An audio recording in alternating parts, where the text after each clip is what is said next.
sampai tahun 2045. Jadi, sekretaris itu di era digital itu harus memiliki kemampuan yang memanfaatkan teknologi digital. Saya di sini akan menerangkan mulai dari dasar. Yang pertama yaitu sekretaris harus mampu memahami dan menggunakan teknologi secara efektif dan aman. Seorang sekretaris harus memiliki kemampuan yang pertama yaitu yang bisa dilihat di depan, yaitu sekretaris harus bisa memanfaatkan laptop, komputer itu dengan baik.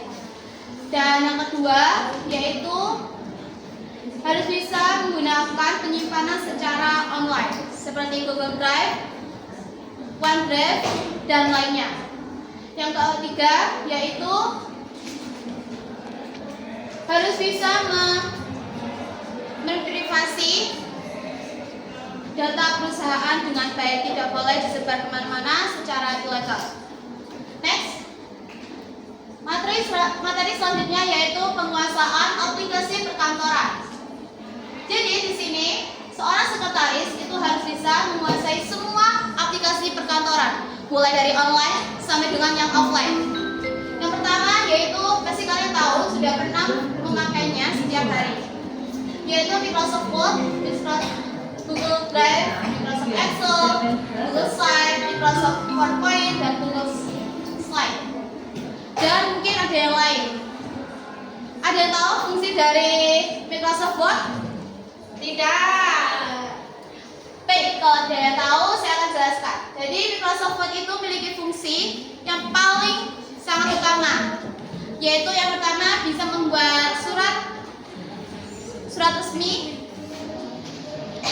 laporan, dan lainnya yang bersifat undangan atau hal yang lain. Untuk Microsoft Excel itu bisa digunakan sebagai laporan keuangan sederhana atau absensi atau yang lain juga. Untuk Google Slide itu sama dengan Microsoft Excel fungsinya. Untuk Microsoft PowerPoint itu sebagai alat presentasi atau penerangan materi lanjut. Untuk Google Slide itu sama dengan Microsoft PowerPoint dan yang lain juga. Jadi di keenam gambar ini pastinya ada yang offline dan online. Untuk yang offline itu Microsoft Excel dan Microsoft Word dan Microsoft PowerPoint. Untuk yang online itu Google Docs, Google Slide, dan Google Slide. Dan mereka harus bisa menggunakan semuanya. Next, untuk di poin selanjutnya yaitu manajemen email dan komunikasi digital. Di sini saya hanya menampilkan poin-poinnya saja. Yang pertama yaitu menulis email resmi dan profesional. Jadi ketika kita mengirimkan email kepada atasan kita atau ke departemen lain, kita harus menampilkan email atau kata-kata pengantarnya dengan formal, resmi itu. Dan yang kedua yaitu mulai inbox agar pesan penting tidak terlewat. Yang ketiga yaitu mengatur kalender digital untuk jadwal pimpinan. Jadi di sekretaris itu kita harus bisa mengatur jam, harus mengatur jadwal juga, waktu, dan lain-lainnya. Untuk yang keempat, menggunakan aplikasi komunikasi digital seperti WhatsApp Business, Zoom, dan Google Meet. Jadi sekretaris itu harus memiliki banyak kemampuan melebihi manusia biasa. Next, materi selanjutnya. Yang poin keempat, yaitu manajemen jadwal dan arsip digital. Seperti dilihat gambar di depan, yaitu seorang wanita yang sedang mengetik dan banyak-banyak dokumen. Contoh keterampilan yang harus dimiliki sekretaris yaitu yang pertama Google Calendar atau Outlook Calendar. Jadi sekretaris itu harus bisa seperti yang saya sudah terangkan tadi, harus bisa memilah-milah waktu yang mana yang tidak penting dan mana yang tidak harus dilakukan. Yang kedua yaitu menyimpan dokumen di cloud atau Google Drive dan OneDrive. Jadi sekarang kan zamannya online, jadi tidak harus menggunakan flash disk atau mengirimkan lewat email atau yang lain. Jadi bisa lewat ini gitu. Dan penyimpan juga lewat drive juga bisa. Dan lebih efisien, lebih cepat ketika kita membutuhkannya. Yang ketiga yaitu mengolah arsip digital berdasarkan kategori dan tanggal. Dan mungkin kalian di kelas 10 atau kelas 11 sudah pernah mempelajari arsip? Sudah. Nah, ada berapa jenis arsip? Ada masih ingat? Banyak. Tidak. Banyak kan? Ya. Jadi saya akan sebutkan satu-satu. Yang pertama yaitu arsip mulai dari tanggal, arsip abjad, arsip wilayah, dan arsip subjek dan sistem masalah. Di arsip ini kita itu harus bisa mengarsipkan dengan baik. Karena apa? Ketika kita disuruh untuk mengambil dokumen secara cepat, tidak mungkin dong kita ambil itu acak-acakan. Pasti kita cari di bukunya dan yang lain bisa dengan cepat. Selanjutnya yaitu melakukan pencadangan backup data secara rutin. Pasti kalian lakukannya dengan rutin kan? Kalau enggak, pasti ketika laptop kalian hang, itu data kalian hilang dan kalian tahulah pasti nangis, pusing banget, terus nangis pastinya. Jadi dilakukan yang pertama itu backup setiap hari secara rutin. Kalau enggak pasti akan ya seperti itu.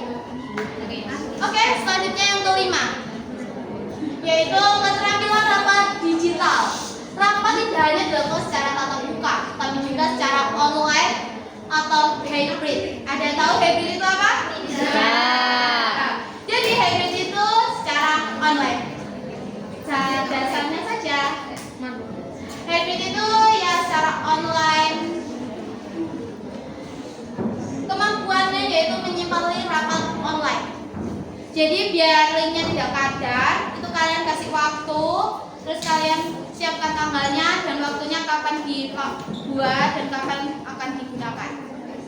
Untuk pengolahan dan selanjutnya itu pengolahan peserta rapat. Yang ketiga menyiapkan dan membagikan materi rapat. Yang keempat membuat notulen rapat dalam bentuk digital. Dan itu pasti akan dijelaskan lagi menggunakan Microsoft PowerPoint atau Google Slide. Next, selanjutnya. Oke, yang keenam yaitu menggunakan media sosial dan etika digital. Ini termasuk etika sekretaris.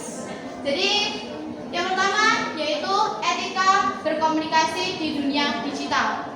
Jadi ketika kita menggunakan digital, kita harus menggunakan komunikasi itu dengan baik, sopan, dan tidak hanya bisa berkritik. Next, yang kedua yaitu menggunakan media sosial untuk keperluan kantor saja, tidak selebihnya. Dan yang ketiga yaitu menjaga citra, reputasi, dan kerahasiaan perusahaan. Jangan sampai data perusahaan itu bocor kemana-mana. Yang keempat yaitu tidak menyebarkan informasi internal secara sembarangan. Jadi jangan sampai ya. Yang ketujuh dan poin yang terakhir. Next. Di sini di poin terakhir seharusnya ini ada 2 slide, tetapi saya gabungkan karena materinya sama. Jadi yaitu keamanan informasi dan adaptasi teknologi digital bagi sekretaris. Yang pertama yaitu keamanan informasi digital dan security. Yang pertama itu membuat password yang kuat. Jadi password itu harus kuat. Tidak boleh yang kayak yang gampang, yang bisa ditebak, itu jangan sampai. Karena apa? Sekarang dunianya digital. Yang ketiga yaitu mengenali email atau tautan phishing. Yang ketiga menghindari berbagai bentuk penipuan online. Jadi jangan sampai ada yang ikuti. Yang keempat yaitu melakukan backup data secara berkala. Jadi yang sudah saya terangkan tadi harus bisa setiap hari. Dan selanjutnya itu adaptasi teknologi baru, yaitu pasti kalian menggunakannya kan setiap hari, menggunakan AI sederhana untuk mengetik dan ringkasan dokumen. AI sekarang udah banyak, mulai dari Gemini, ChatGPT, terus Gemma, dan lain-lainnya. Selanjutnya itu memanfaatkan aplikasi administrasi berbasis cloud seperti Google Drive, OneDrive. Mengikuti perkembangan sistem manajemen dokumen digital seperti dengan menyimpannya di Google Drive. Next, selanjutnya. Oke, sudah di akhir penjelasan. Jadi kesimpulannya yaitu kalian harus bisa memanfaatkan teknologi digital dengan baik di tahun ini. Karena apa? Di tahun depan pasti ada yang lebih baru dan baru lagi. Ya, dari presentasi saya Wafira Kasari Dewi, jadikan teknologi sebagai alat bukan penghalang.